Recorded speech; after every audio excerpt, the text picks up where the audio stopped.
wambwandira royeka corrupt officers ko Blantyre Immigration Department no manager sale ena ro kumazafuna kuti aziwe bwinobwino kuti nkhani yake ikuenda motani chachitika chenicheni ndi chani haindi to monga ambiri lusata bwino kuti ano manager sale ndi kuti ndi Deputy Minister for Homeland Security komanso pajayo ndi kuti ndi bodyguard wansogoleri wa dziko apita muthalika ndi pajambiri lusata bwino kuti apita muthalika padakali pano pandero nawo ya chigawo chakumwera uko ale chakumwera ku Blantyre ndi posatira kuti madandaulo amene anomani chisale amakhala akulandira makamaka zachinyengo zimene zakhala zikuchitika ku nthambi ya immigration kumene ku Blantyre anomani chisale amangodikira nthawi imene azasesereke kupita kumene koko ndi zikuna kuti anapeza mpata kuyenderano kumene ku department ya immigration kumeneno anakakumana ndi anthu amene apanga apply ma passport mbuyomu and then mwina ena ake anapanga demand ndalama ma officers amenewo ndalamato ya chiphuphu kuti no achitire mwansanga ma passport atuluke mwansanga and anomani chisale anakusa timu yonse ya kumene ku department ya immigration kuitulusa panja nkuyitanitsanso gulu lonse kumeneko ndi kuyambano kuwafunsa kuti ngati wina wake anapereka ndalama kwa officer and then sanapasidwe passport ndalamato imeneyo ndi kuti inali yapamwamba munthu ameneyo atalipira ndalama yake ya passport ndalama yapita kuboma kumeneko mmodzi ndithu anatchulidwa atatenti oneneko zinali kumeneko kena kuti pileni nkhani ndi chunga yoti mothe kuitsata bwinobwino yani ndalama ndani sana kujereni alo wankati atenga ndalama kwa ndani November or last year or this year last year sorry okay fine ndamva okay ndeti mpetserane eti panopa akuthandizana eti mtima malo eti osathamanga zolankhula mwamva ABM Peter Muthalika president wa dziko lino wandituma ineyo wachita kundituma kuti passport akupangireni usana ndi usiku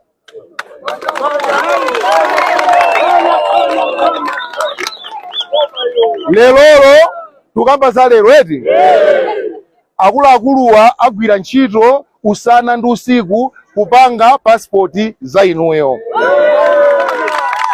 and ABM uyo ali kuphiri uko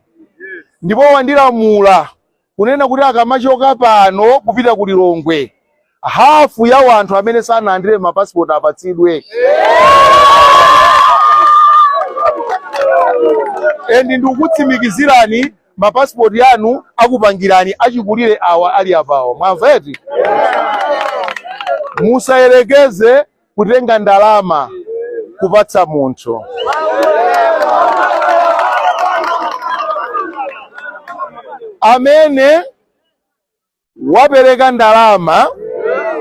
amene wapereka ndalama kuyambira pa 1 April mwezi uno eti amene wapereka ndalama ungobwera straight kwa ine ukandilozere munthuyo ndipo lamulo likira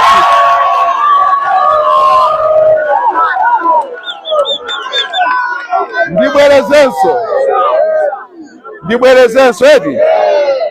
kuyambira pa 1 mwezi uti ndakamba ngati zambuyo mwene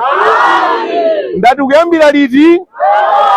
ndipo apapa ngati wina alipo amene wapereka ndalama kuyambira pa 1 akwezeke mkono lowa nkati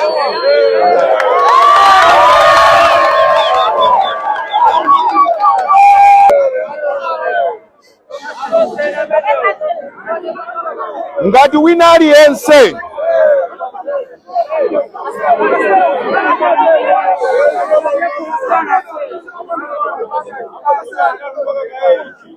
bwera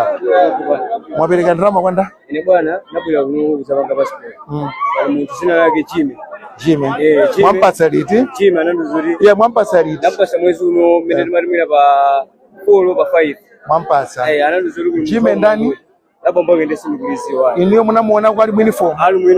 ndikachinyamata kachipere ndi Jimmy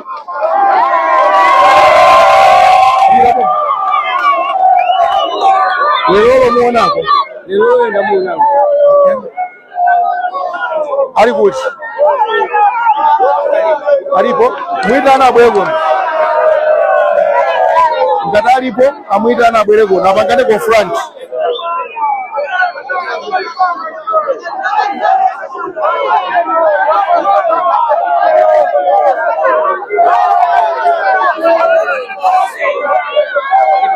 Ali kuti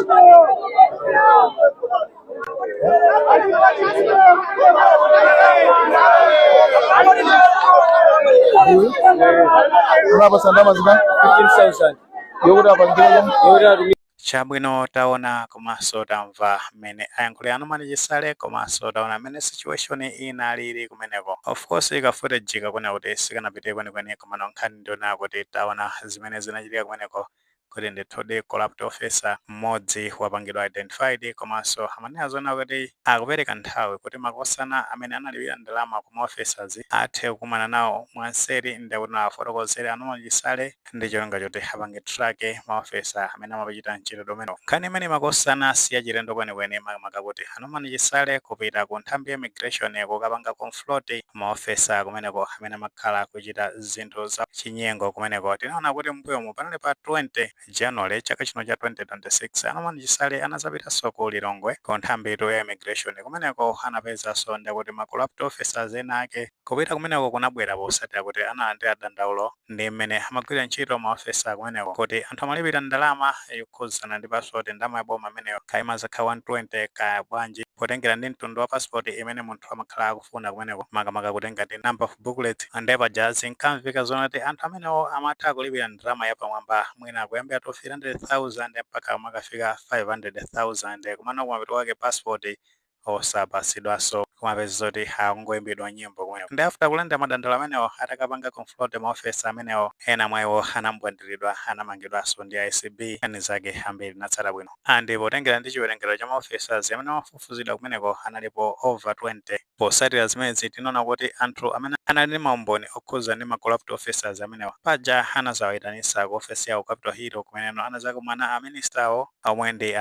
Peter Mukito Norman Chisale ngati deputy komanso ndi ma commissioners ako nthambi imene ya immigration kunali kukambirana ndi anthu amene wanda kuti ndi amene anaulula ma identity ma officers amene makhala kuchita mchitidwe wokatangale. And reward yake ya anthu amene analula zakatangale zimenezo ndi kuti anapangira ma passport. Anthu amenewo analipo over ndi 250 amene anapangidwa ma passport after ataulula ma identity ma corrupt officers amene makhala kupanga ziphuphu komanso panga solicit nkhani za chinyengo kumeneko. Of course ndi kuti incident imene inachitika mwezi omwe wa January Thursday pa 22 January 2026. Komano mu nkhani yonseyi ndi kuti gwero la mavuto linali zonena kuti system ya kumene ku immigration inali yosalongosoka bwinobwino makamaka zipangizo zimene makhala kugwiritsa ntchito popanga print ma passport amene ndi kuti ma printers paja nkazafotokoza zoti ma booklets amene amakhala kupangidwa print pa tsiku mbuyomu ndi kuti anali 500 koma kafika ku 1000 pa tsiku penanso ndi kuti sizimatheka kupangidwa potengeranso ndi imene system yake inalire mbuyomu. Andi nawo ngati unduna ankazafotokoza kunena zona kuti apanga procure ma heavy duty printers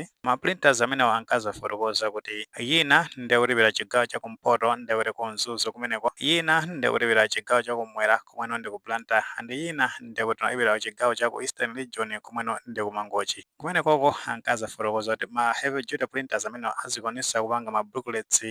oyambira 2000 kumapita msogolo. Andi mukufotokoza kwawo ankazanena zoti ku Lilongwe ndi kuti anapanga install ma heavy duty printers amene kumene kunasala ndi kuti ma region yake anali amenewo atatu amene wa North, South komanso Eastern Region. Andi ankazafotokoza kuna zoti ngati njira imodzi yofuna kupanga clear backlog ndi kuti target yawo ndi yokhuzana kuti akawerenga in total ma region onse ndi kuti no pa tsiku azitha kupanga print ma booklets opitirira ndi kuti no 5000 kumakafika ndithu 6000 pa tsiku. Panatengatu ndithu masiku pamene anthu anakhalabe akupanga struggle nkhani yokhuzana ndi ma passport amene ndipo tinaona kuti anthu amenewo anabwera nokuzafotokoza kuphatikiza panepo anthambiso ya immigration anazafotokoza kunazona kuti ma heavy duty printers amapassport amenewo ndekuti anagulidwa kumpatiza pamenepo ndekuti anapanga install ku region amenewa andi ankazafotokoza kuti akhala ndi matsiku oti akayese ma heavy duty printers amenewa kuti akhala panga perform motani ankazana zoti akhala ndi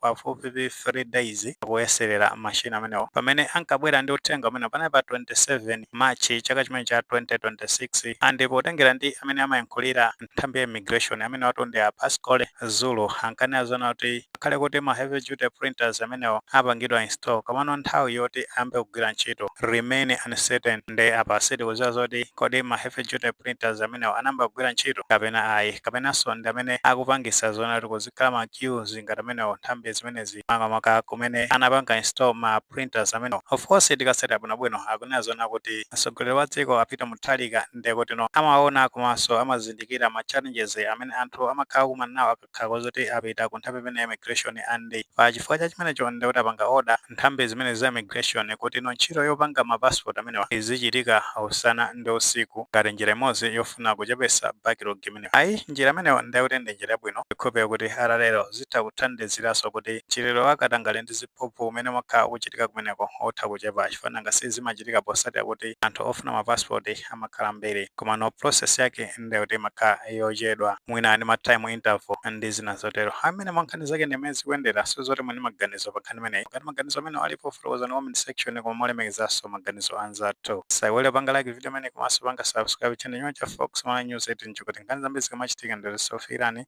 mosavuta.